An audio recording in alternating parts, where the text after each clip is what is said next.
So one thing I would like to get out of this is to encourage all the associate fellows to be mentors on the Tony Elumelu Entrepreneurship Program. It's so rewarding, it's so refreshing. The energy and the excitement of entrepreneurs in building our Africa is unique, and we encourage you to join. Without further ado, I would like to call on Dr. Yinka Oyinlola to please make some remarks, and then he will welcome Mr. Elumelu himself. Thank you.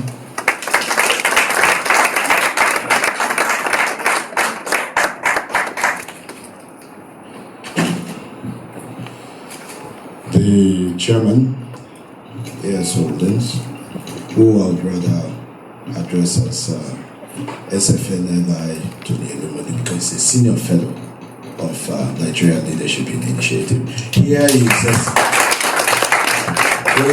the chairman of A.S. Foundation, Tony Elumelu Foundation, but for us, it's SFNLI Elumelu. The distinguished personalities in this room, my bosses, the associate fellows and fellows of NLI.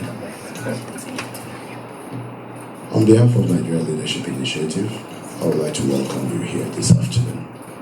But more importantly, on behalf of NLI, I want to say a big thank you to Mr. Elumelu. Not only because of what he has done, which I will come to in a few minutes, but also for deeming it important to pass on the baton of leadership to the next generation.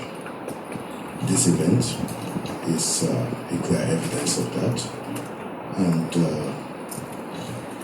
the TEP is another evidence of that. We are quite proud of you. Thank you very much. Also to Brenda, I would like to say thank you for having us here.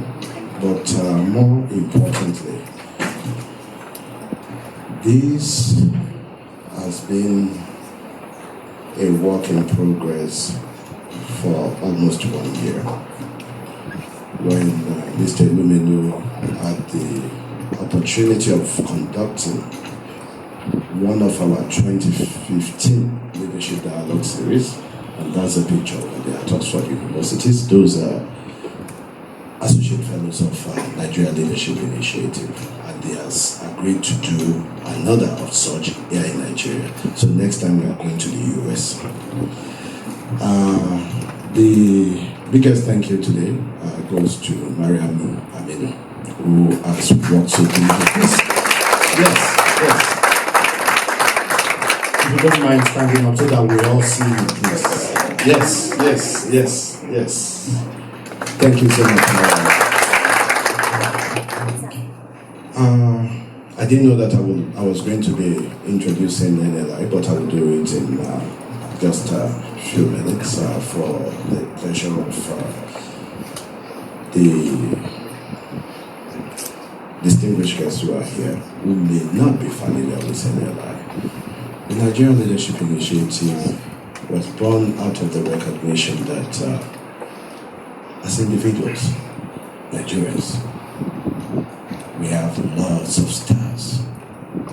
And when we look at the accomplishments of Nigerians as individuals, one asks the question, how come that our country is the way it is? And that is the rationale by which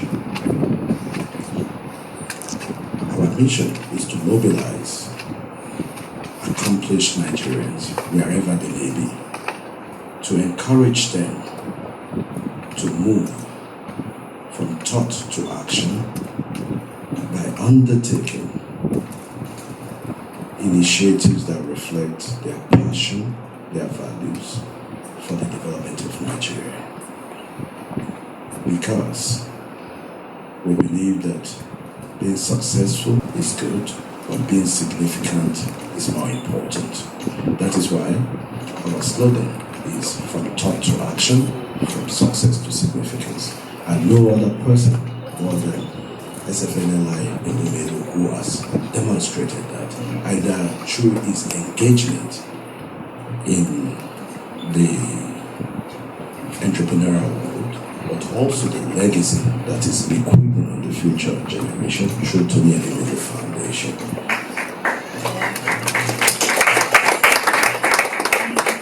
And the last component of our mission is that we groom those who will take the responsibility for Nigeria.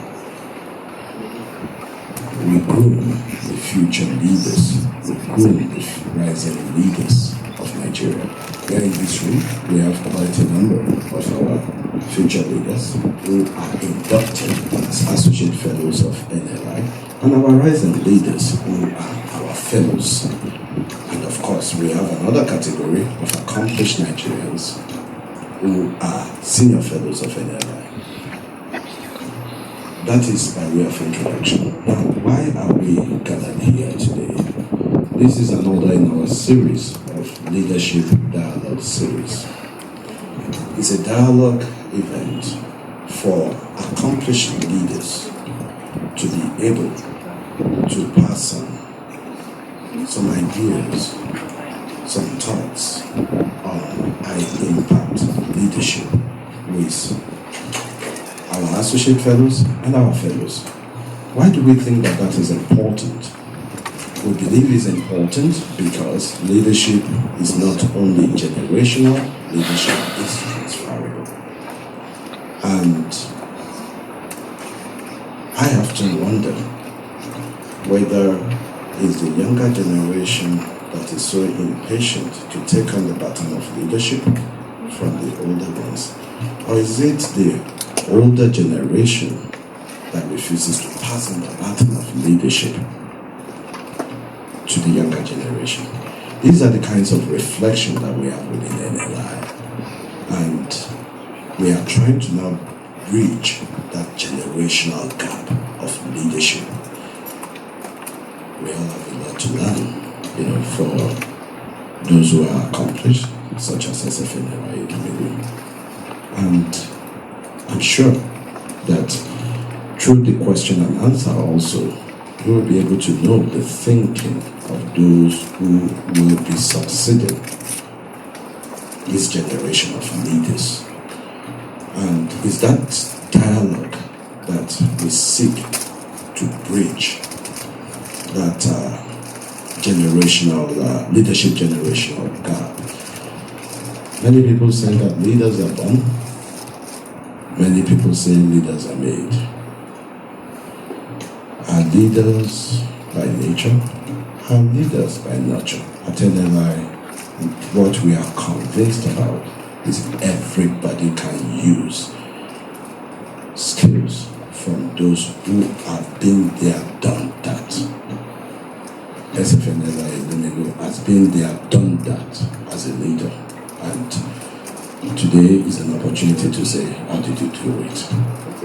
And what lessons did you have in climbing that leadership mountain?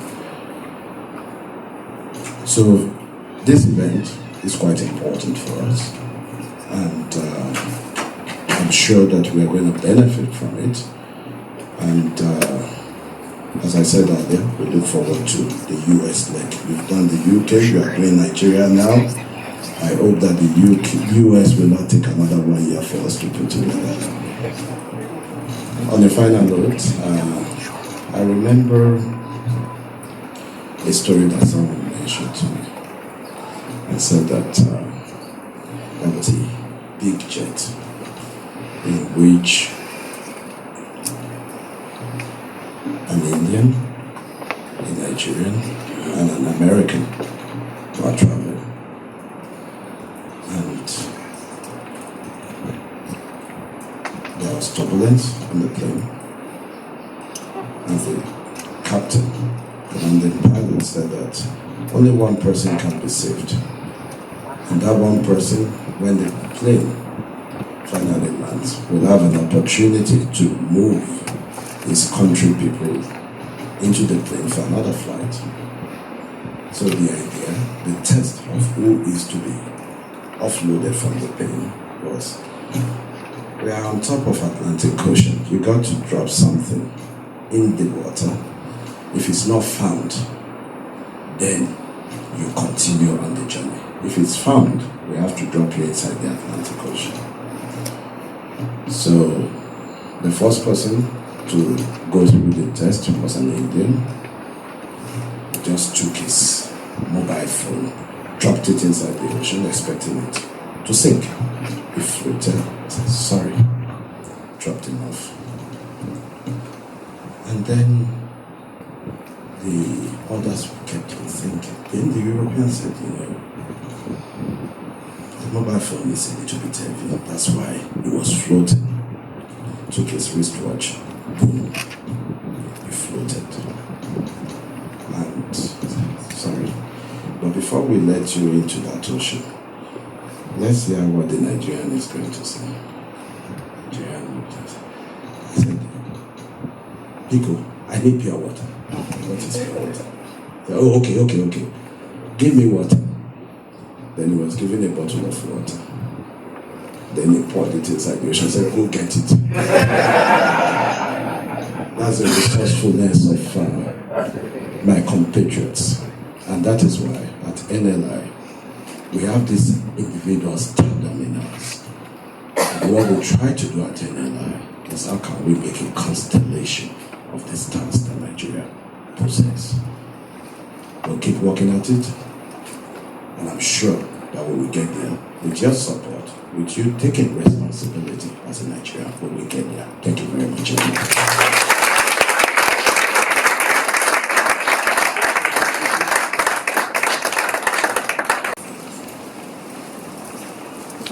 I think Dr. Inola is such an eloquent speaker, and I like the way you marshal your points. Well done. I think this is the first time I'm hearing him speak, and I'm quite impressed. And I like the last joke. I was waiting for the end. I was waiting to see how Nigeria will characterize. Then this conversation would have started from there. But good that you captured us the way we truly are, because we're immensely talented. We know the challenges that we have, and it's all about leadership, and not just Nigeria, most of Africa. So I believe that what NLI is doing is good in helping to truly transform Africa in a manner that's truly sustainable. And that is why the Tony Elumelu Foundation is pleased to be hosting this dialogue session with you. There's a convergence of objectives. We want to develop Africa, but we realize that the development of Africa cannot come if we do not have leaders, and authentic leaders, transformational leaders. And that's why I think you guys are created. So well done to you. And to the associates and fellows, well done. I was opportune to be in the Pioneer program, and I'd like to recognize the good work of Dr. Christopher Kolade, who was Nigeria's High Commissioner to the UK at the time, and Segun Okanga, who later became our minister because he was at Goldman Sachs when it was founded. And that our class, I think we had about, I can't remember, maybe 15 or 24.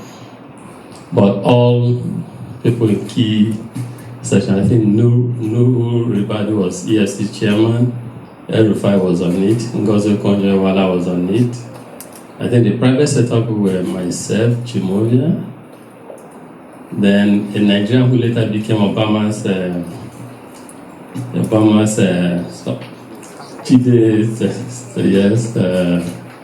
quite a number. I know Mrs. Isweli also was there.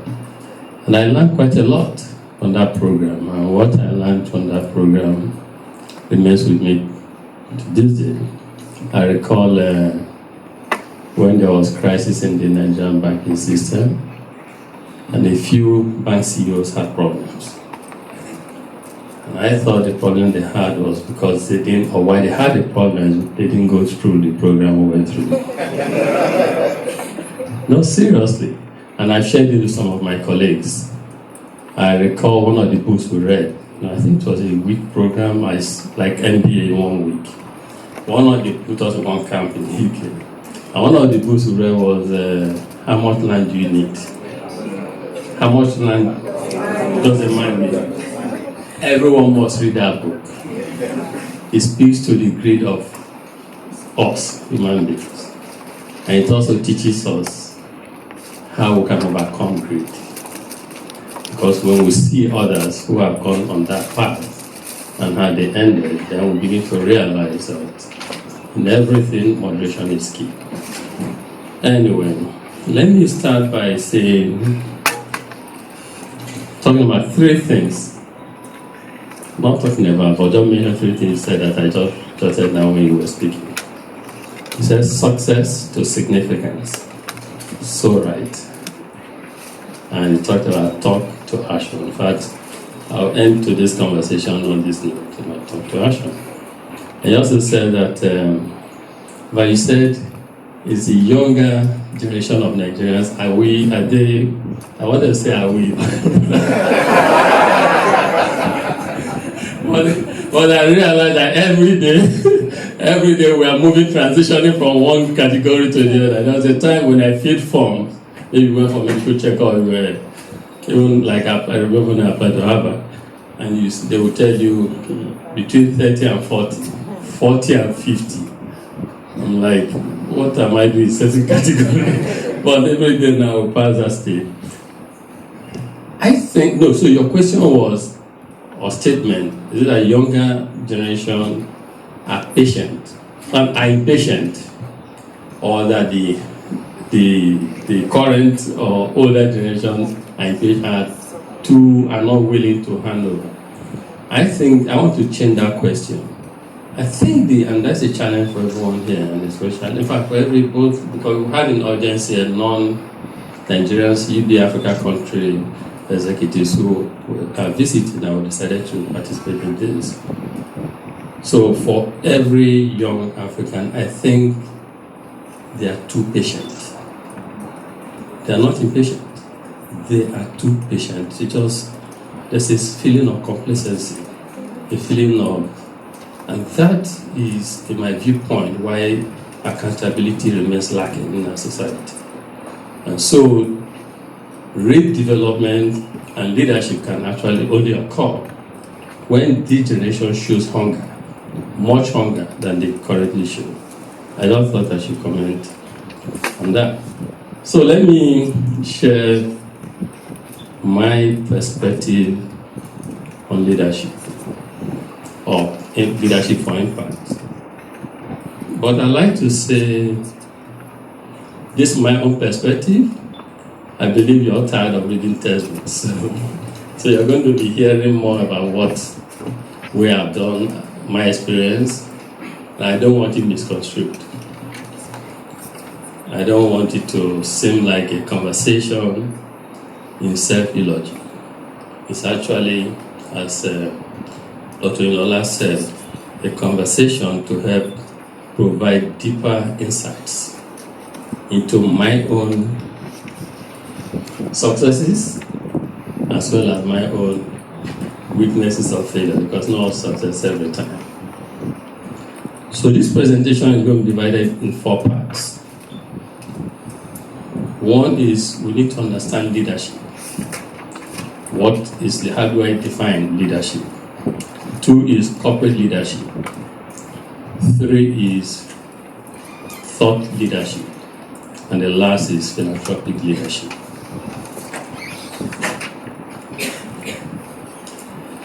So, a leader to me can be summed up as someone who gets results, who gets things done, who accomplishes things.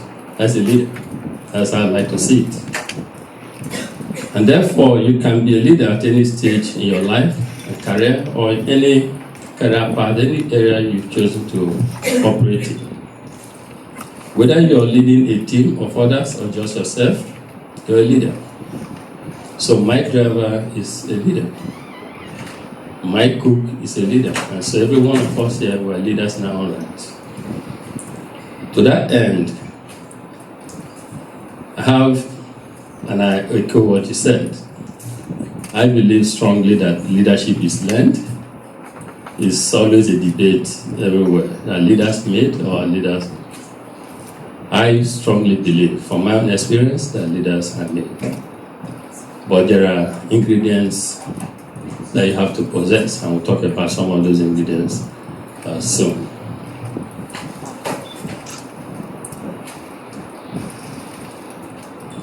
So, it's important that we keep developing our leadership qualities, skills, throughout our career. And I can tell you that personally, I'm still learning. That's the truth. Listening to you speak, I'll tell you, I see the way this man is speaking, so quiet, calmly. I wish I could speak like him. But it's a learning opportunity. If you follow currently what's happening in the US, the primaries, and I do hope that political leaders, not just in Nigeria but across Africa, will learn from this. I look at Donald Trump, and I say to myself, you see, when you mention that, you say, we laugh. But that man is purposeful. So I'm asking myself, this morning I listened and I'm asking myself, this phenomenon, what is driving it? And I've come to conclude, in my viewpoint, there are three things. I think Americans see this man as being authentic, real, authentic. They see him as, his communication style is simple. There's simplicity in his communication style, so he can relate to everyone. And three is that he has remained consistent in his messaging. So I tell myself, this is what leaders also do. You have good and bad leaders. So, but for Donald Trump, for me, I don't just entertain myself watching to fulfill my news hunger, but I listen to learn. So the message is that there's always opportunity for us to learn. But as human beings, at times, we don't know when we miss opportunities for learning. Or at times, we block our minds. Or at times, we think we know everything. And that is the beginning for me of not being a leader, when you think you know everything, because indeed we don't know everything. So there are some ways I personally have tried to stay or keep improving my leadership skills. And one of these is, in every situation, like the Donald Trump American situation now, good or bad, I try to see the learning opportunities that such situations present to and for all of us. So I think as leaders we need to, and as one leader we need to do this. I try to read a lot. I used to, so I used to read a lot. But it's good to have to read autobiographies of successful leaders in all spheres. Sports. Magic Johnson. Why did he succeed in the manner he succeeded? Jordan. Why did he succeed in that manner? And they're both. Even the Chinese that got all the medals in the last Olympics. How? Why? And if you go into even Michael Jackson, people who work with me know I talk about Michael Jackson every time. You read about these guys and you see that every leader most leaders have common thread. I'll talk about them soon. They really spend time practicing. They work very hard. No shortcuts. They are purposeful. They are driven by what they want to accomplish. Because they understand that leadership is about getting things done, about achieving results. So I want to encourage everyone to read, especially autobiographies of successful people in different areas. Attending events like this is extremely important. Very, very important. You attend, you learn more. And as I said before, I thank God I attended the program when it started, because it was very useful in redefining my priorities as a person. And in fact, it was at a very useful stage of my career that I went through the program. So she was like my Lola. For those who know Lola, but where's Lola? I saw her somewhere. She was like you. She was working in a strategy office. Where are you now? I can't hear you. Airtel, okay. So herself and two other people. Chidi is now, I think, is working for Airtel also. Is that NASA? What's going on? The two of you together. Anyway, he was students in Kenya. So that it helps, and when you attend events like this or belong to this kind of positive association, they keep nourishing your knowledge and experience. So it's very, very, very good. So to me, NLI and other training that you've been through have already put you on the path to leadership. But what I want to stress is that in order to be the most effective leader that you can be, you need to start with yourself. Okay, and you need to develop traits and practices now that you need later in life. And I've talked about some of those. So let's look at impact, because this discussion is about leadership. I see impact as having positive, discernible, and lasting effect on the space that we operate in. That space you operate in could be in the economic sphere, it could be people you interact with on a day-to-day basis, in fact, society at large. But it's all about making sure there's positive, discernible, and lasting effect on this the ecosystem. Therefore, leadership for high impact means that getting positive, discernible, and lasting results in the pursuit of our objectives or existence is very important. There are 10 qualities of personal leadership that I think we need to cultivate. So it permits me to share them very briefly.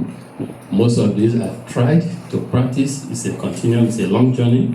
I keep trying to improve, but I'm not 10 over 10 yet. So one is discipline and hard work. You know, a leader must lead by example. A leader must show high level of discipline for you to even lead a disciplined organization. And a leader must, I work very hard and I demand no less from people who work with me. So a leader needs to show that example. You shouldn't be can't be a lazy leader and expect people who work with you to work otherwise. And you can't be a leader who's not disciplined and expect people who work with you to behave otherwise. The other day I was talking with someone and I said, do you know what I would like to do? This morning I would have liked when I woke up not to go to work, just sleep. And the person I said, so what stopped you from doing that? I said, accountability to you, stop you from doing that. You know, we have a gym here, and this morning I went to the gym very early, and about 8:05 I was going to my office to have my shower. And I felt ashamed of myself because I won't tolerate this past 8. And so if I wouldn't, why should I do it? So leaders must be disciplined. And people watch and see how you comport and conduct yourself. If you do otherwise, then automatically they just see you as a leader who talks but doesn't walk his talk. And we don't want to be seen like that because leaders are supposed to be authentic. Authenticity in leadership means subjecting yourself above all the standards that have been set. To do otherwise, you'll be deceiving yourself and the organization. Leaders must be passionate. We talked about it. Already started with more time. Passion is key. It's the tonic that oils everything we do.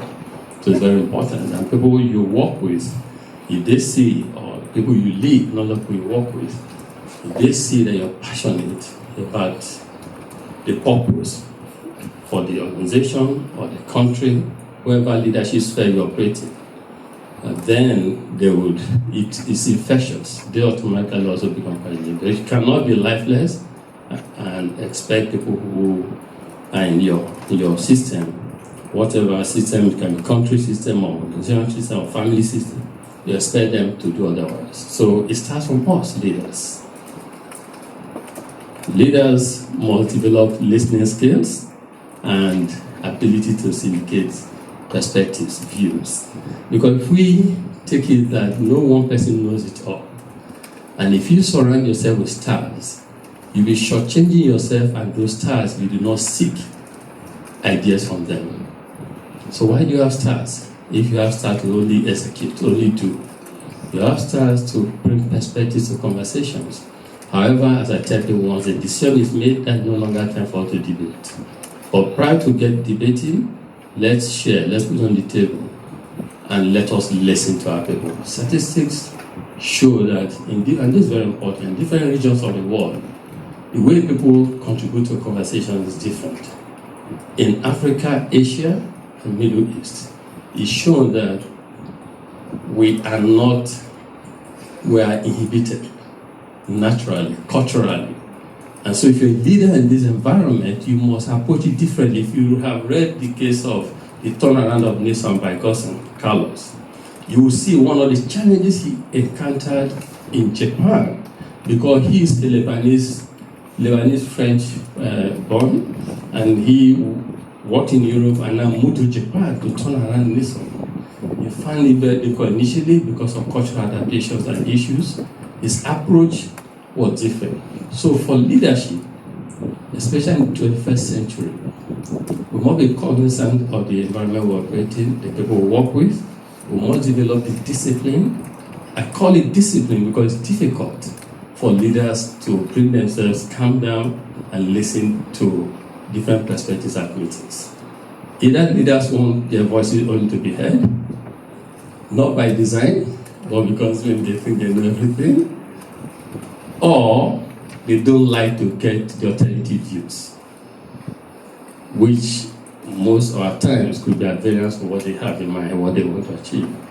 I say leadership means listening to everything. And for a leader, the fact that you listen does not mean you do what you listen, what people are saying. The fact that you listen does not mean that will be the decision you make. But help yourself and broaden the options you have and the information you have to make an informed decision. Because for every leader, remember the definition of leadership or leader, about getting results, getting things done. And we'll define it further from point of view of impact to mean positive, discernible, lasting effect. So we need, therefore, as leaders to know that every action we take has consequences, implications. And so it is important that when we make a decision, we dimension it very well and get expert view. My people always say, I like to syndicate. Yes, because leaders must be decisive, which is the next point.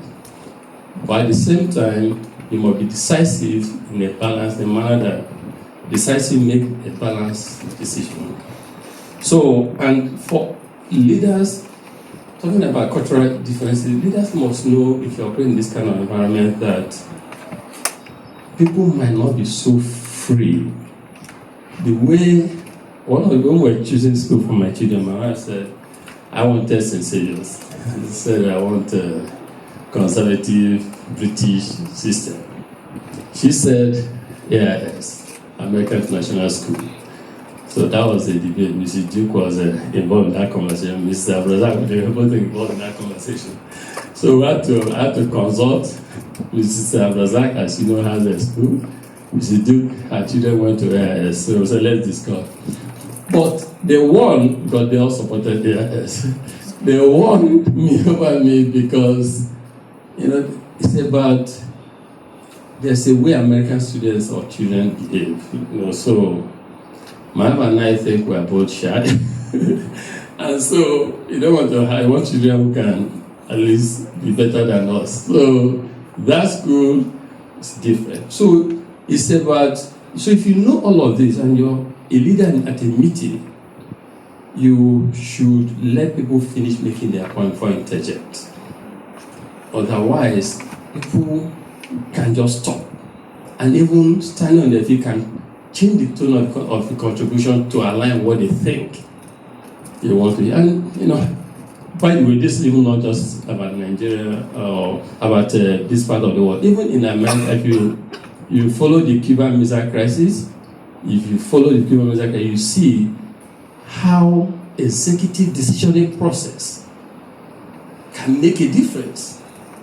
Even in the life of leaders of a country, it's not even about business. And that again leads to the fact that when you want to make a decision as leaders, we need to remember the definition of leadership and the definition of impact. To know that for every action, there's a reaction. It's Newton's law of motion. For every action, there's a reaction.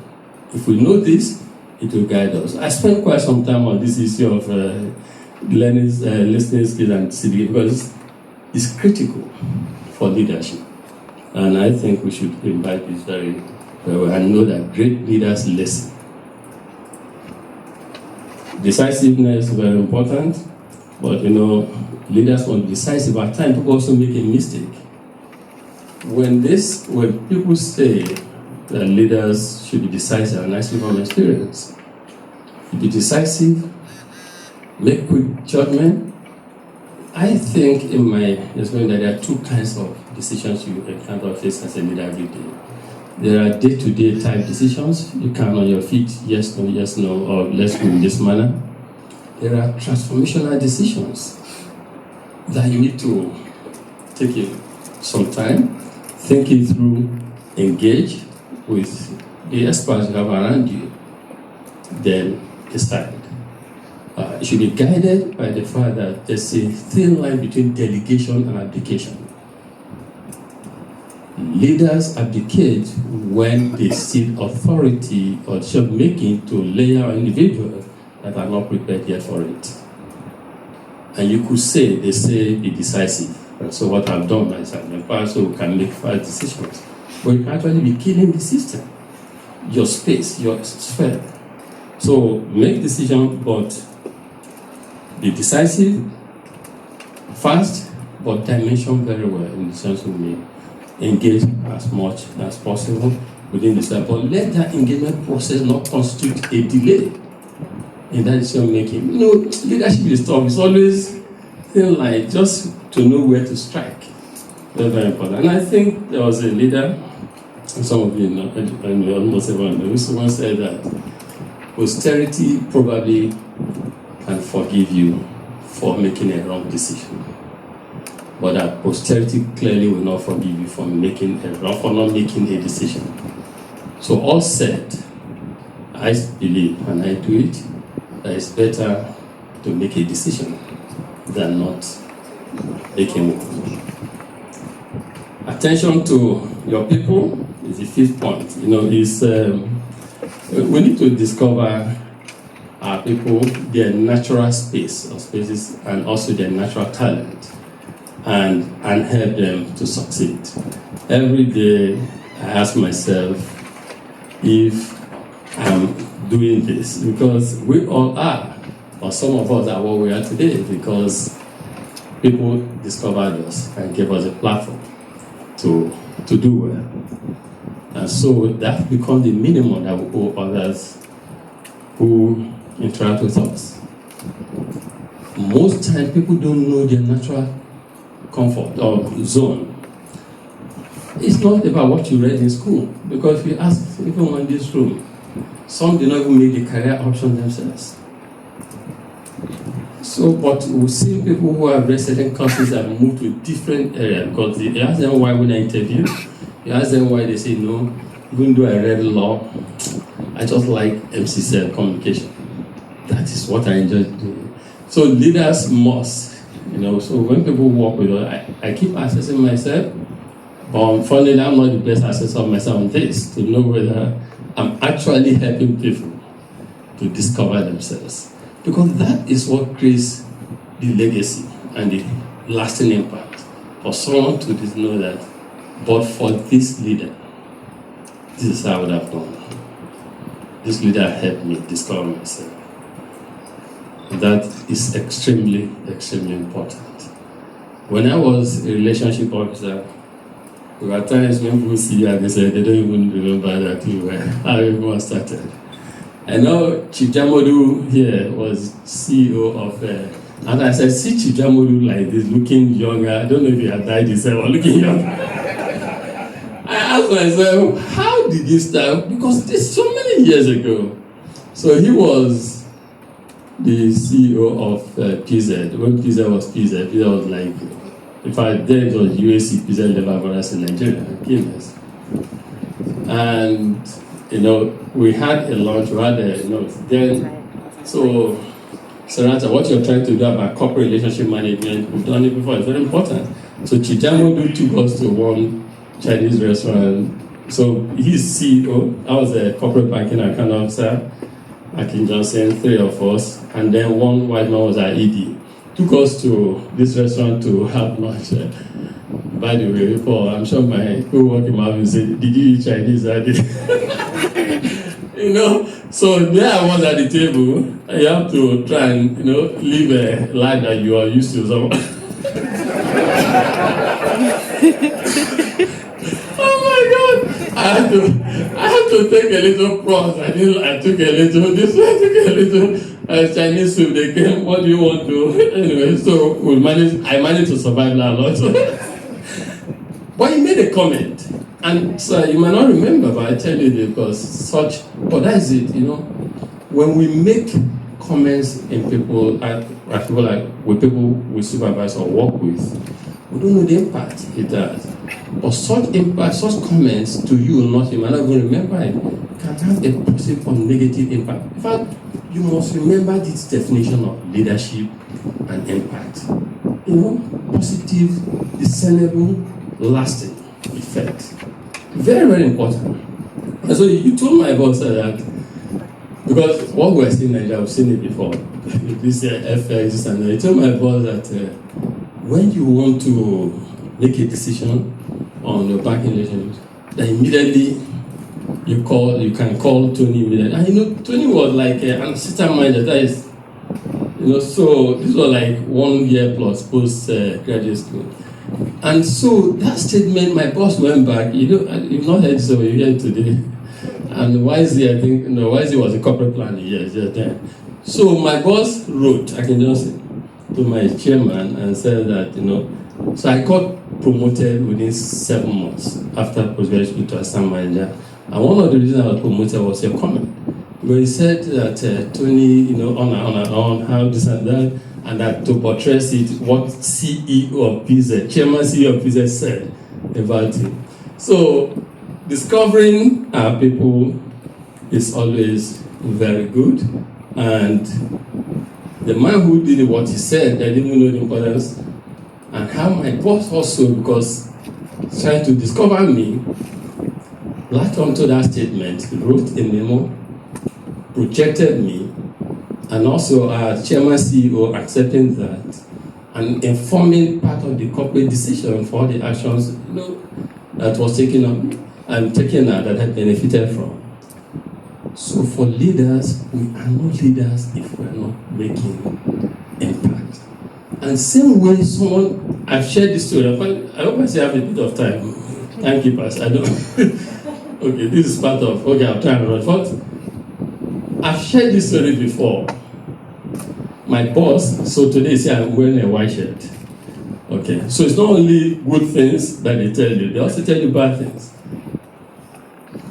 When we were in Unilag those days, you wear jeans to, and so transitioning from Unilag life to corporate life, I didn't even know white shirts. I didn't like white shirts, and so I had my bottom boss Christmas dress. Christmas, tiny. I can never forget that. It's not this era. It was this era of democratization of photography. I would have had it, but I would have loved to take pictures there. I had this my off-white cream type silk shirt that I thought was bottom boss shirt. So when I had serious outing of corporate, I would wear this. So my boss one day, I won't make someone wear those kind of shoes now, shiny shoes. My boss, one day he called me to his office. He said, hey, let me see. So I went into his office, and he's very tall. Mr. Akin Johnson, he said, hey, Tony. I said, he said, see. He almost pushing me to the wall. See. But now, if it's America, I will sue him for harassing me. And he said, I'm sorry, it's your personal life. So you can tell you the stomaching this because the way it just exploded. Not something like that happened. Tony, I'm sorry.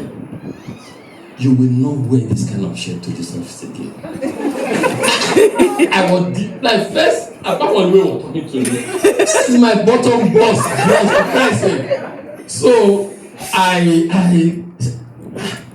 he said, companies there's a way you dress. Corporate, you wear white shirt or light blue shirt. You can't wear dress like this. So, you know what? You need to go home and change.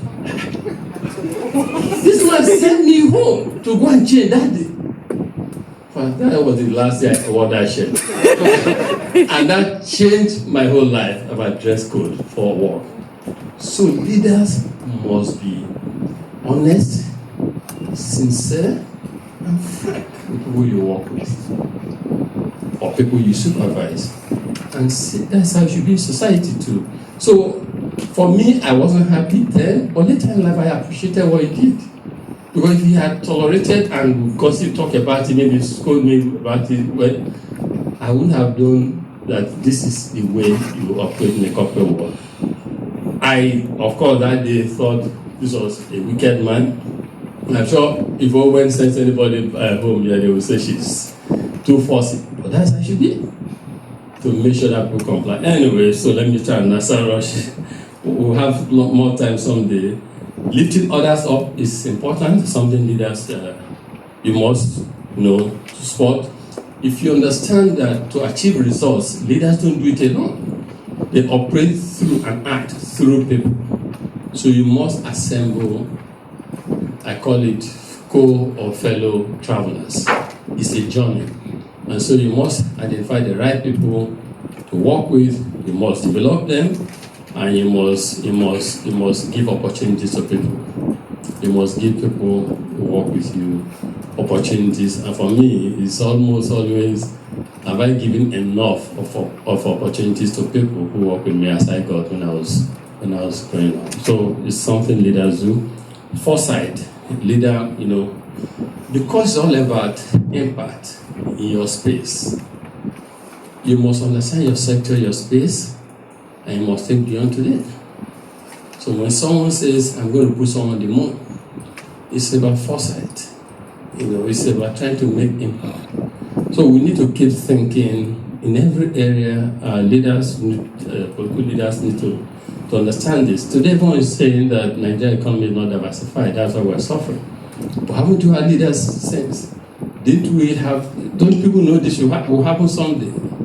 But, it's all about foresight. So foresight is very important in every area. Audacity, very, very important. Leaders must dream. You must dream dreams. But you must realize that dreaming is 1%.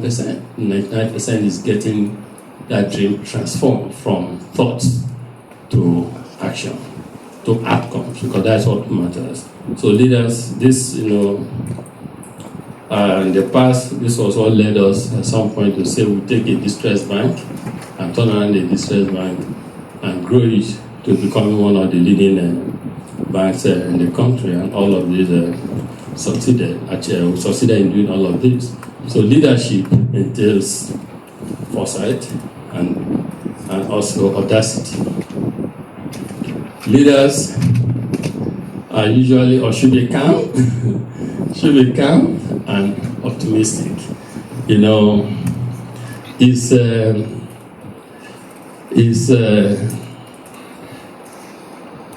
When government leaders or political leaders say things that don't inspire the citizenry, I wonder if you understand what leaders should do. Leaders should be the rallying point, centers. Leaders should say, yes, we have problems, but there's solution in sight. And this is what we need to do for that solution to occur. And this is how we marshal our efforts, and I need everyone's buying into this. That's my viewpoint. That's how I understand leadership. And that's what I've done in the private sector. And that's what we did when we took over a distressed bank. It doesn't get worse or worse than that. It's already distressed, not open to customers. Do I sit down and tell myself, we have a distressed bank? Come on, no one wants to hear that. I want to tell them we have a distressed bank, but you know what? It can be turned around. And we will turn it around because we are capable of turning it around. That is the kind of inspiring messages leaders should be given, especially at a time like this. We must not allow despondency and lack of hope to come in. That's what's gradually. So we need to have inspiration. We need to inspire people who have challenges, always overcome. We have difficulties, we overcome. If you listen to Donald Trump's acceptance speech today, he said to America, he said to the man, I've decided to study that man now because there's something, and if you listen, he breaks it down. He breaks down his speech, every comment you understand what he's saying. They say the man doesn't talk about foreign policy, about economic plans and that. He said to them this morning, he said, we are winning and America will win. He said, I like to grab wealth. But you know what? As president of America, it's America that will be grabbing the wealth.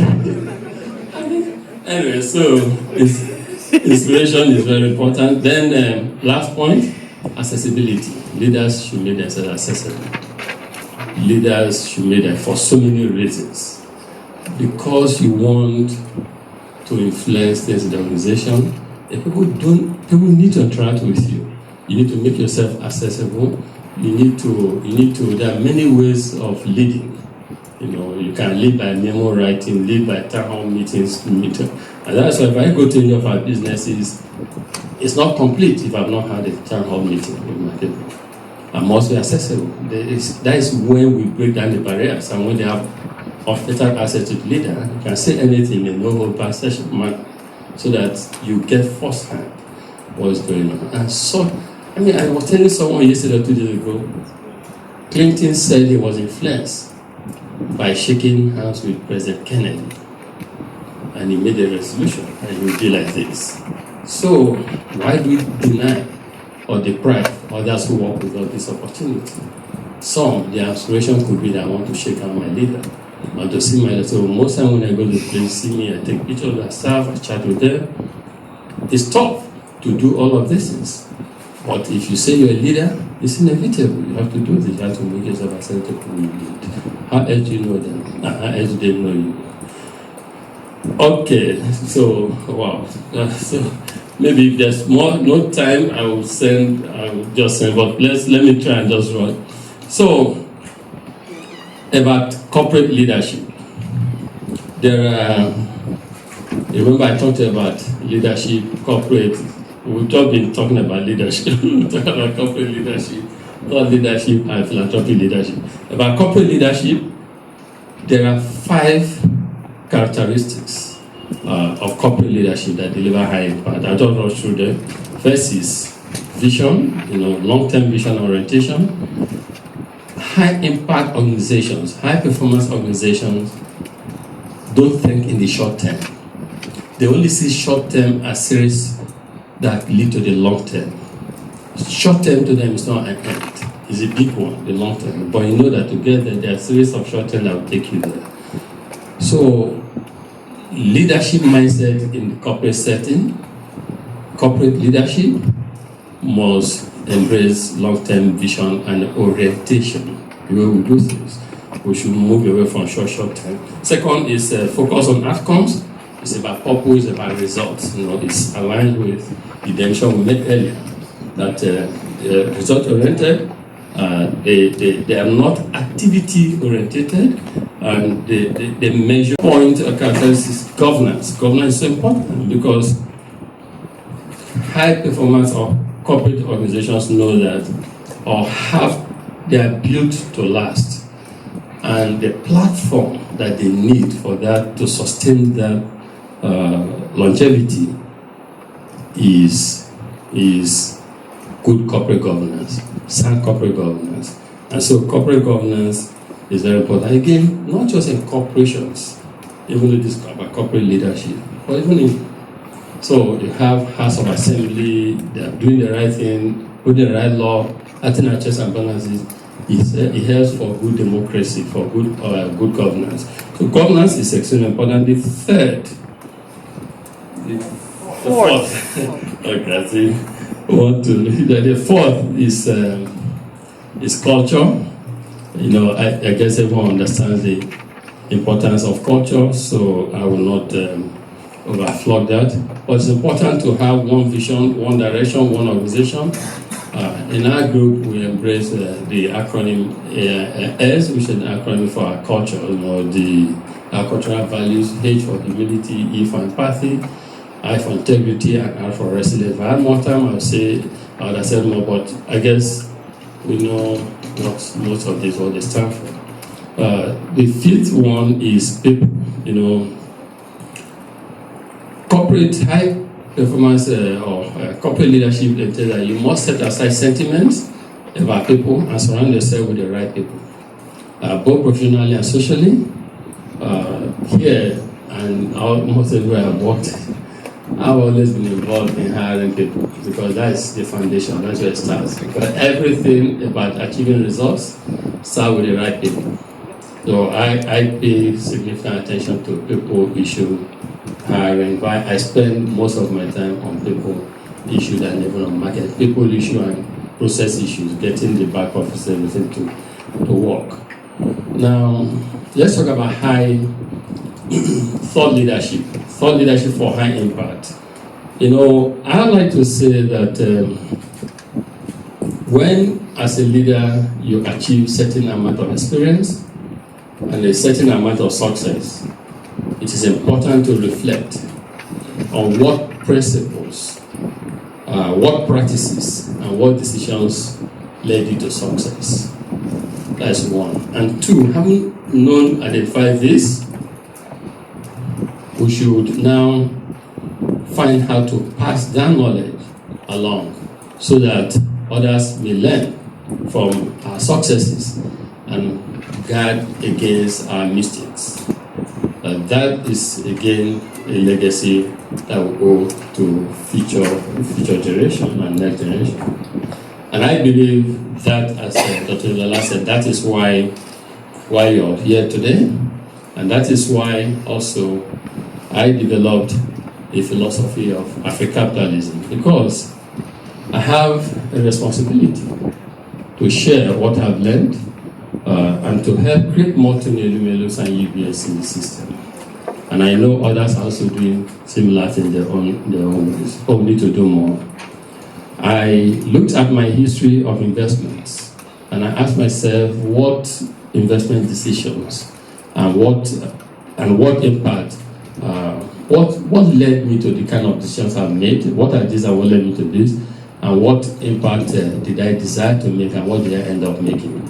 And at the end, to me it's all about, it has always been and will remain all about promoting development in Nigeria and across Africa, doing it from private sector perspective. Why I say private sector perspective is, since all of us cannot be political leaders, and from private sector we should play our own part and also show that this is possible, and also hopefully some who work and engage with the private sector will end up in public sector, and they too should be able to propagate, practice, do the same thing in the public sector, and that way we'll have a better leadership ecosystem on our continent.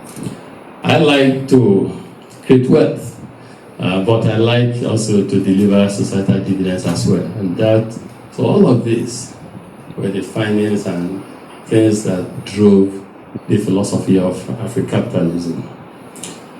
So I came up with Africapitalism as an economic philosophy to deploy, empower, and enjoy private sector participation in the economic and social development of our continent. Africapitalism advocates long-term investment in strategic sectors that help to create economic dividend for investors as well as social dividends for society. That way, ecosystem is better off. And that is how I think we should we should embrace development on our continent. So, imagine, I asked you, imagine what this would be for the continent if every investor and business person held and practiced a common philosophy that includes patient capital, that includes healthy returns, as well as societal benefits. It will create bigger prosperity for all of us and make sure that the kind of social issues we have, challenges we have today will be a thing of the past. So I commit to investing in capitalistic sectors, and I'll be happy to see others join suit. The good news is that the news is spreading.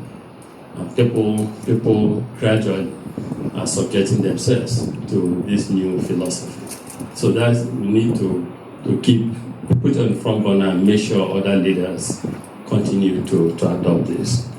So let's talk about philanthropic leadership for high impact, then we'll begin to end this part. This is another area where impact really matters. And I see a shift in global philanthropy. Philanthropy is no longer just about tax breaks and putting your name on monumental buildings. Philanthropy is about lasting, transformational, and multi-generational changes in families, communities, and even nations, and in fact, continents, especially our continent. And as a consequence, in Africa, leadership in philanthropy is also about promoting a culture of structured giving. Because we have always given, as Africans, we're very generous. In fact, people say we're the most generous people on earth. We live from hand to hand, meaning when we get something, we immediately share with our families and network. Yeah. Like many successful business persons and persons of faith, I give and I have given. However, while this giving is important and often life-saving, as a paradigm, this type of giving is not always impactful because it does not often deliver sustainable results. The Tony Elumelu Entrepreneurship Program, which was launched, strives to incorporate leadership in these areas in a single program. It's a $100 million program, US dollar program, to identify, train, mentor, and seed 10,000 African businesses over the next 10 years with capital. Through the Tony Elumelu Foundation, the entrepreneurs learn to grow and scale up their business vision and team. They also are required to consider and report their progress in job creation, and the program itself is highly structured in our giving. Individuals must apply and meet specifically laid out criteria and various milestones along the way. Those that do that are those with vision, passion, discipline, and optimism, and they are the ones that will succeed and become the future UBAs on our continent. And one of our selection advisors, selection committee member is Nimi Akinkube. Is there another selection committee member here? Okay. Nimi, please stand up and then I'm asking. Thank you. So, once they are on their way to real empowerment, economic empowerment, and helping to create jobs, their families and communities will not need a handout in the future, and they instead will become or give people hand up to others and replicate their successes. And that is what we want on the continent. That is what will help us to drive development in Africa in a sustainable fashion. It's not about just giving us money to pay school fees. We need to be able to pay school fees for our children without depending or relying on someone.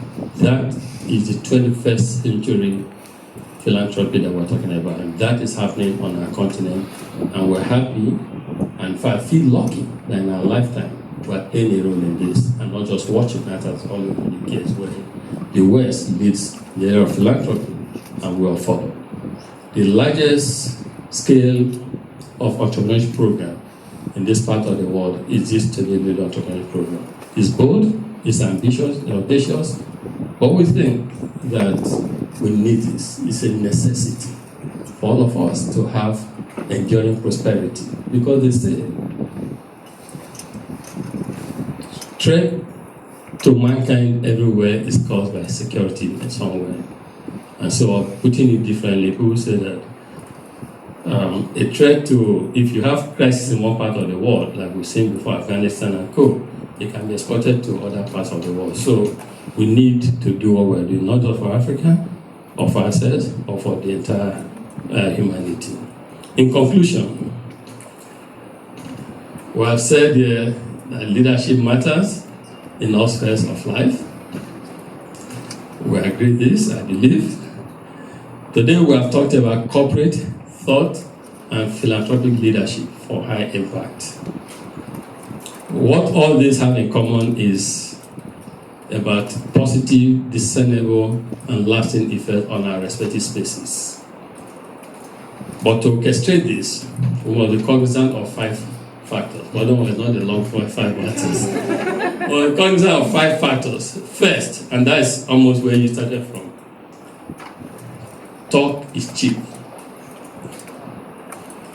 Talk is cheap. Remember, our definition of leadership is about getting results. 2 is leadership and learning and knowledge in leadership and of leadership is a long-term journey. It's a long-term journey to learn to become a great leader. And as I said before, all of us are learning. I am learning every day. I also learn. I see mistakes I make, and I say, no, this is not right. Then I try to correct it. There are also habits that were formed over years, and as you grow older, you cake more along those habits. Let's not expect a magic wand that it will change overnight. It will take a bit of time, but let's not give up. So if first you know that talk is cheap, because this is all about the journey to high impact leadership. So first is all this talk, what I've been saying since, is less than 1% of what should be done. And 2, so therefore you must do something. 2 is that it's a long-term journey. So it's not a quick fix. It's not like what you fix in 1 month and say you become a great leader. Why I say this is so that as you have and develop your personal agenda, remember, I did say that everything about leadership starts with you first. As you develop your personal agenda, just tell yourself there's a long-term journey so you don't get put off easily. That, okay, I have tried. Try for continue because it's a long-term journey. 3rd is don't give up. Just don't give up. It's not an excuse because we must continue to strive to get better and better in life. 4th point is just develop milestones and tell yourself, I said before, it's a long term, but let me have quick wins, milestones, So ultimately, this kind of leader, say great, 4 or 5 leader I want to be, but it's a journey to that destination. It will not happen one day, so let me break it like in compartments, stage milestone. So as I get to this, I say, well done. Then I move to second, someone like, have you tried to lose weight? Or to get rid of things, the horrible thing like cashew nuts and co. is the most difficult thing on earth for some of us. So we try 10 days, we get it right. There's 2-3 days, is horrible. It's okay. You don't give up, you continue, because something you must accomplish. And finally, find a mirror. Find a sounding board. Discover your mirror. When I say mirror, metaphor, it's like find someone that you can always go to talk with. I think Mr. Abrazak, your mirror is in front of you. I know when we talk, I always hear Mrs. Bola. Find a mirror you can go to. That mirror must have certain attributes. Someone can tell the truth as it is. Someone who also is experienced. But find a mirror and someone who will show empathy, objective empathy, that will help you to transform yourself. Find that mirror, consult the mirror from time to time, because leadership is tough and it's not a quick fix. It's a long journey, and there will be good and bad times, but you want to stay consistent ultimately. And then you go forth and lead. Thank you.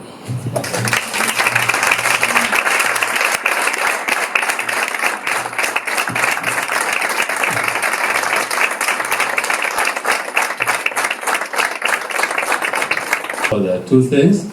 You should try and get a copy of Power of Vision, the anthology on me, Antonio Lumenu. So if you have his email address, let's try to send to him.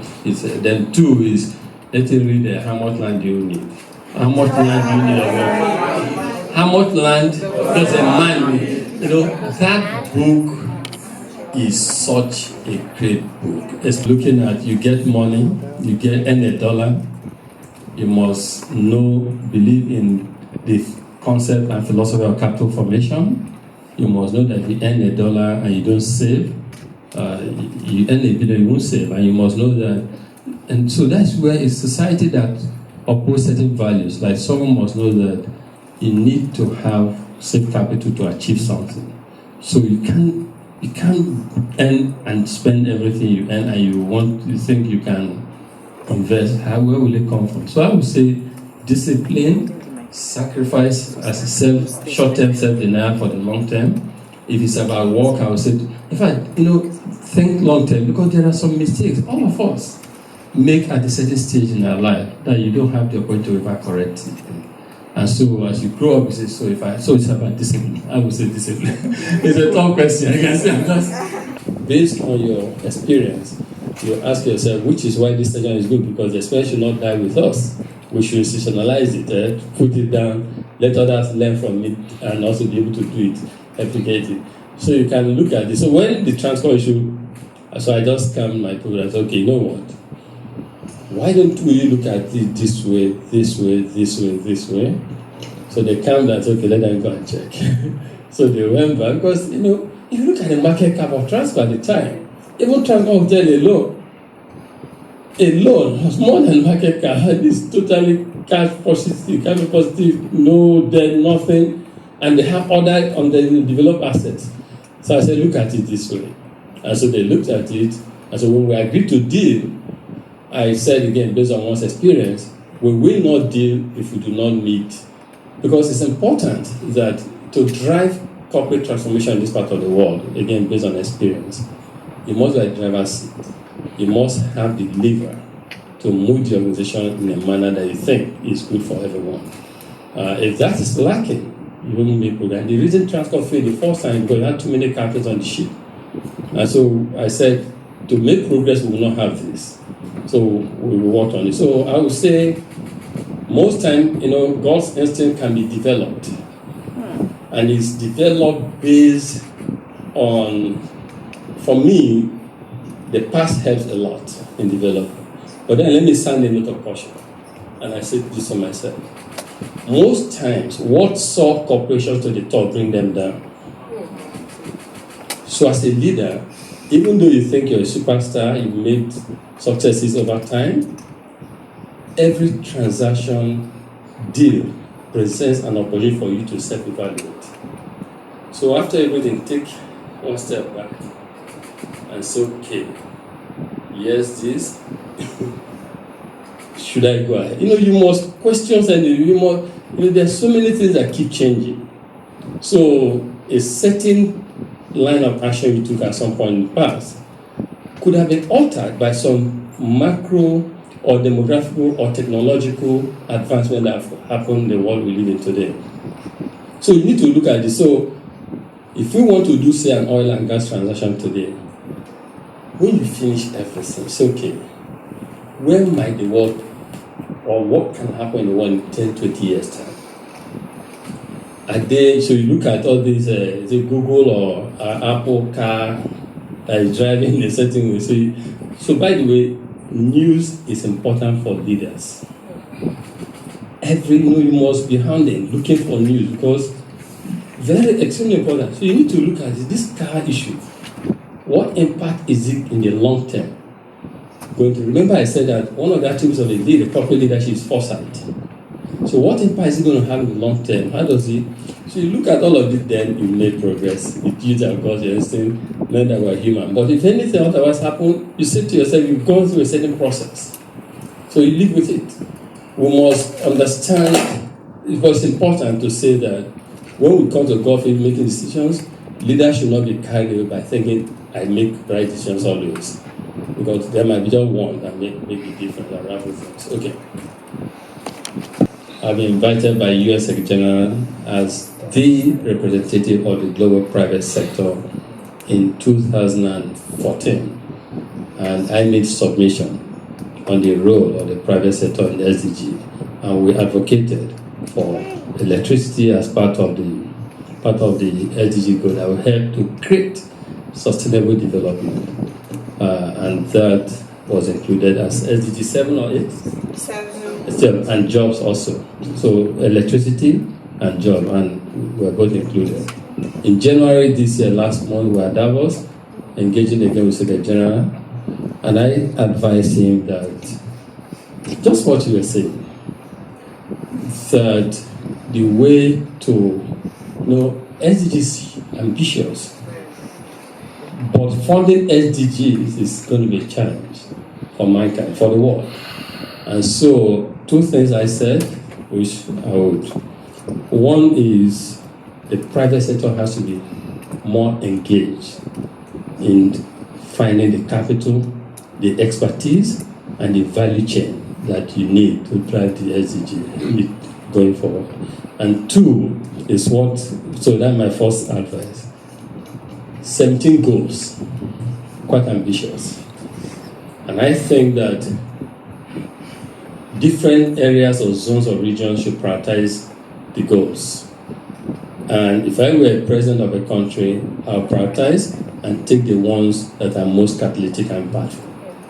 And as I deal with those ones, because resources are scarce, as I deal with those ones, it will begin to help me achieve other. But they are wonderful goals, and I was happy to be part of the event when it was last year. One is a decision I made. One is a decision I did not make. So let me talk about a decision I did not make. So when I left postgraduate school and joined Allstate Trust Bank, and my boss, through good comments of Olachi Jamodu, YZ signed you signed my appointment letter, didn't you? You did, right? Yeah, at AGM Corporate Planning. I cannot forget that title there. So YZ, with his miserly signature, signed my appointment letter. So, by the way, for those who don't know, Mike Osuji, my secretary now, was YZ's personal assistant for a long time. And YZ was gracious enough when he retired to let me have it. So, by the way, I like people I've always known. I go back to people I've always known. You don't go too wrong that way. And coming back to your point, the one decision I did not make that helped me in life. So when I was hired, after 12 months, I tell my colleagues this, and it's one of the things I hope to achieve more this year going forward. 12 months after postgraduate school, no prior banking experience, nothing. And my boss calls me and said, I'm going to make you brand manager. I think I was 26 years old then. How does that happen? And back in those days, I had this year of reconciliation challenges. Anyway, summary was that I went to Port Harcourt, and when the boom in the banking sector was going on in Lagos, and this is good for all people who are growing their career, and people were moving, crisscrossing from one bank to the other, I was kind of shaded a bit. And it's not era of this LinkedIn or internet so that's also an advantage of that era. It's not era of this LinkedIn or issue of WhatsApp or email. You have to see someone to communicate to know what's happening. So I was kind of insulated. If I were in Lagos, I was in Lagos then, I certainly would have moved, changed jobs, and I never changed job. So I was in one place also. Like I said, I'm an entrepreneurial drive. So if I change job, because what happened, you had mortgage banks then, savings and loans, you had finance houses, you had, and so, most of us were at a stage in our life where, where if you made me a manager and gave me a Mercedes car or a house in Ikoyi, house in Ikoyi was the ultimate. Anyway, we don't have time to give stories, because when people see us in Ikoyi and go, they think that's where we were born and everything. We're not like that, because right there, Body Thomas Street, Chipna number 8. I live there. First carpet, no bed, so carpet first, from carpet, kitchen, furnished, then small furniture. This man will come, Kennedy will call, I say, come on, pull your shoes. Don't step on my red carpet. I was like, Christmas. Anyway, I didn't move. So imagine if someone gave me a job there and added all these house in coast, and I would live a different life. I didn't move. So when I came back, that insanity era was over. And so, as I look back, I always say, thank God I didn't move at that time. So so that's what actually I did. The one I took, we do make many decisions in life, but I think on the corporate side, when we wanted, so we kind of understanding as well as space, the sector, the growth in the banking, the boom in the banking industry, financial sector. I kind of figured there'd be a failure in the industry. And so I started thinking of setting up a consulting company that will help to deal with this of resolution failures, turnaround. I felt I knew a lot to be able to turn around businesses. And so we created a company called Bank Guarantee Limited, BNC then, and Guarantee in Italian, to survive, to assure the success of banks. And so, as we saw it, it happened. And when it happened, we were ready. And that is this thing about foresight. We are thinking ahead, understanding the future in your sector. We were ready, we were positioned to take advantage of. We had many failed banks, we recall. So we decided to acquire one of the failed banks, and we looked through, and Crystal Bank presented an opportunity. Is GT here? GT is not. So GT is that, anyway, it presented an opportunity. So we took advantage. So the decision there was, we decided to acquire a bank, and it was either we acquired a distressed bank, Crystal, or another one. But that Augusto was working as our consultant then, and but that Augusto came to sell Magnum Trust Bank to us.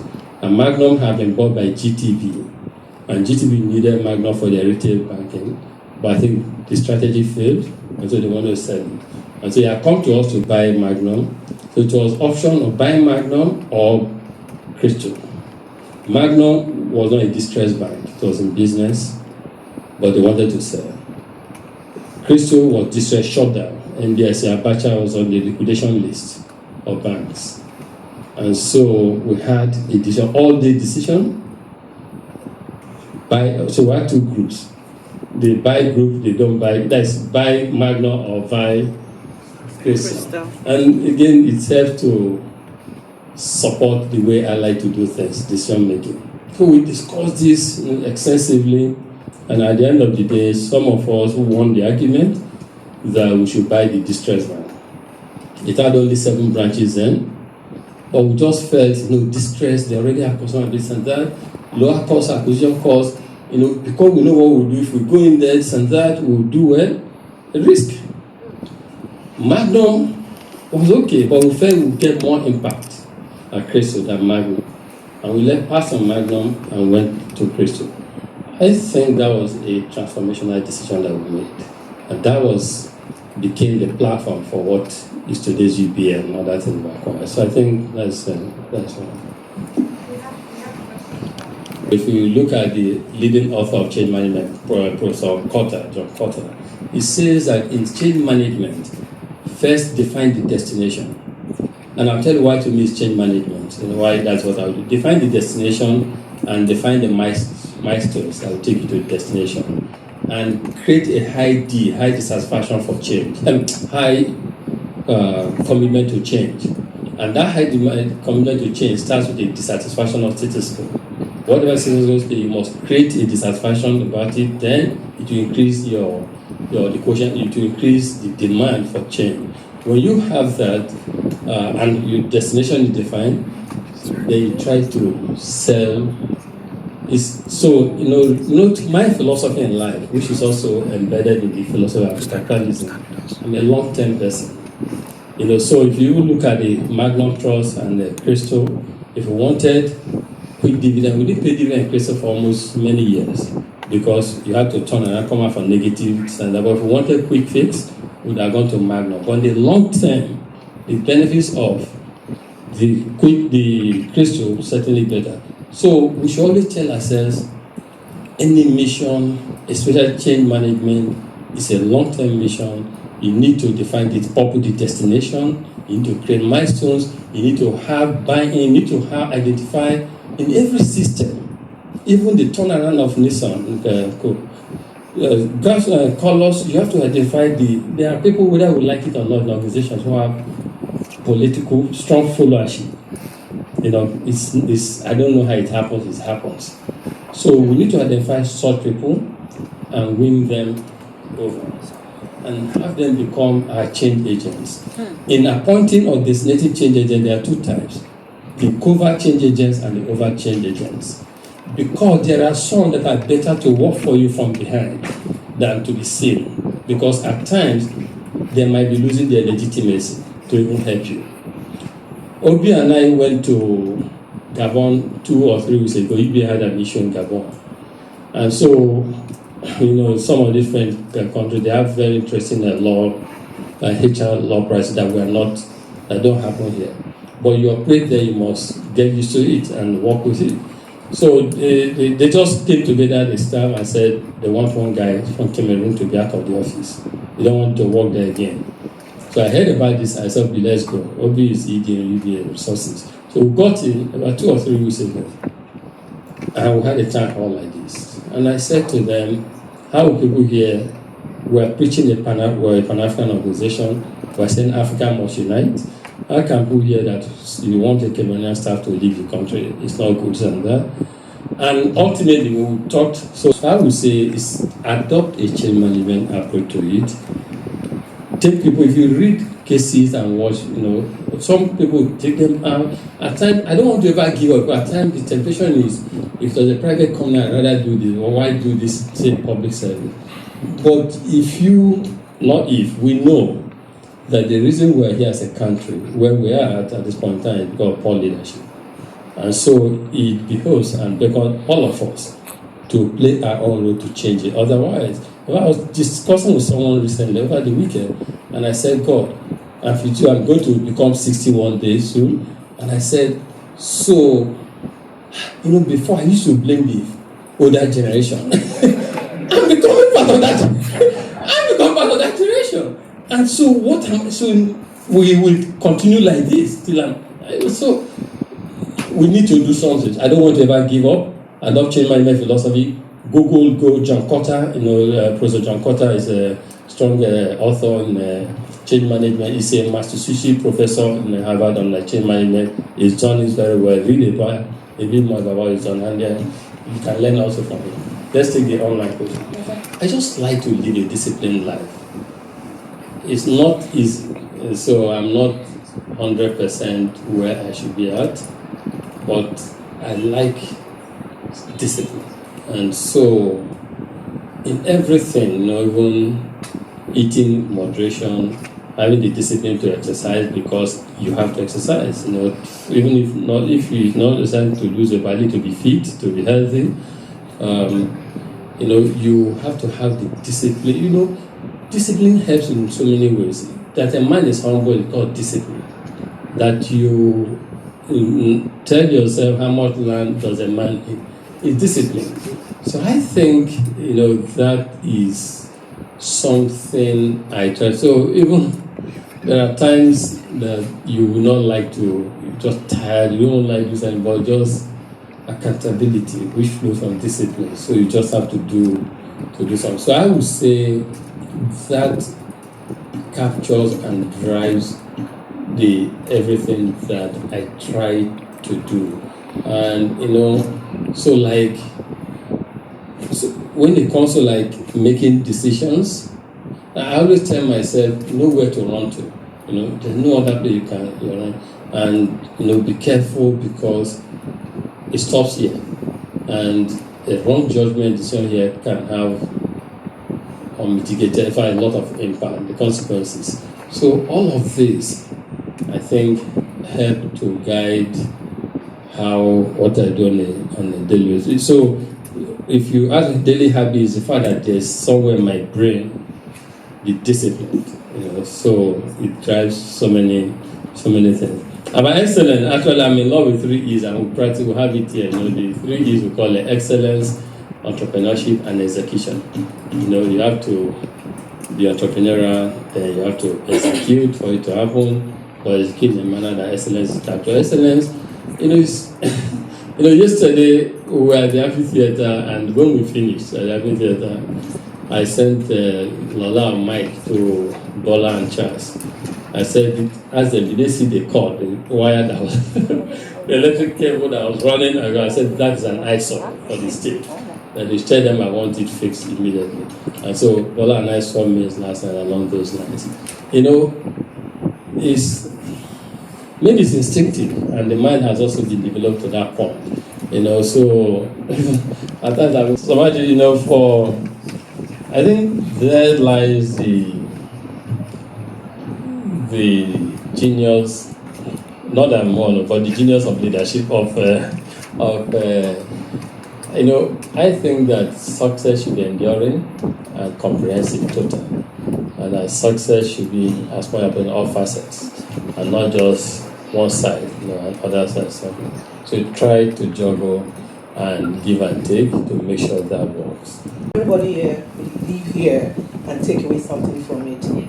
You said something that you don't know whether you impacted on people, or somebody say, but if not for you. You said that. Over 50% of the people in this room will definitely say, if not for you too. The impact on people's lives, you believe in teaching people how to fish. I started a school 12 years ago. I make bold to say the very strong brand. Yesterday, EY, the auditors asked me, how have you built your brand? I said, if you work with somebody like TOE, you cannot have a very strong brand. Having said that, somebody also asked, how do you combine all what you do? I want everybody to know in this room, if you have the right woman who gives an enabling environment to do well, you can do very well. Congratulations to you.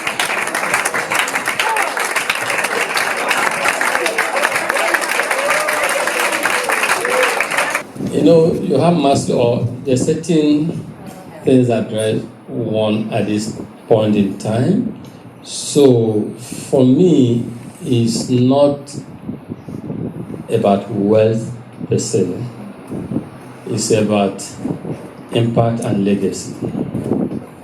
It's about, so if we talk of like impact, Lola, like what you said, help in the first instance to create like 10,000 entrepreneurs. In fact, when we conceptualized TIP, we thought that, most times I thought even if 25% will succeed.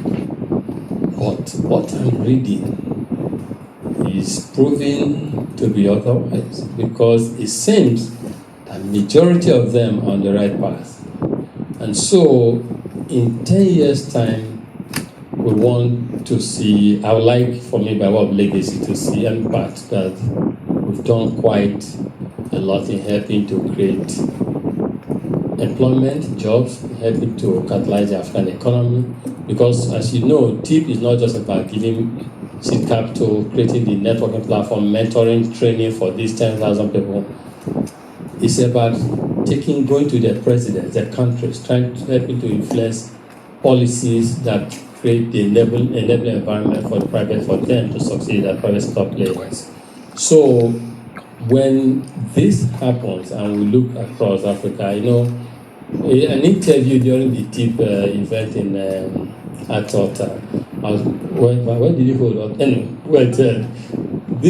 some guy from Egypt said something that really taught me and resonated and keeps resonating. He said, wow, I'm from Egypt, North Africa, with his accent.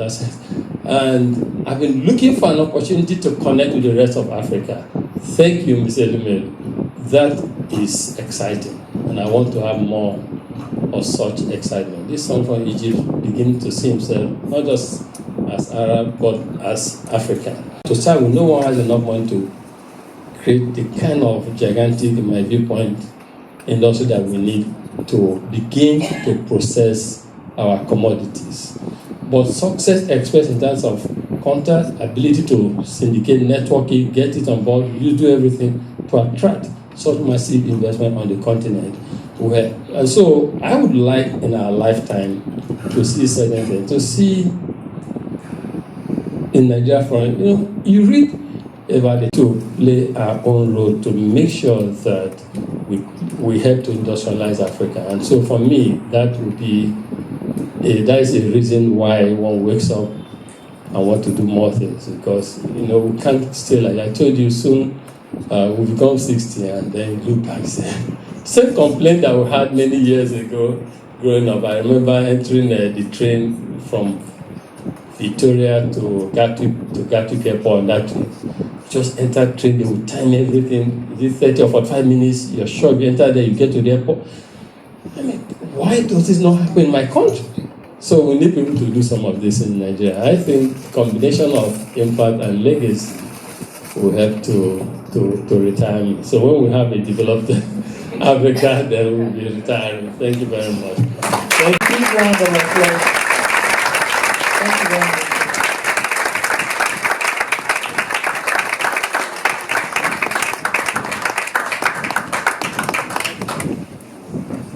Thank you very much.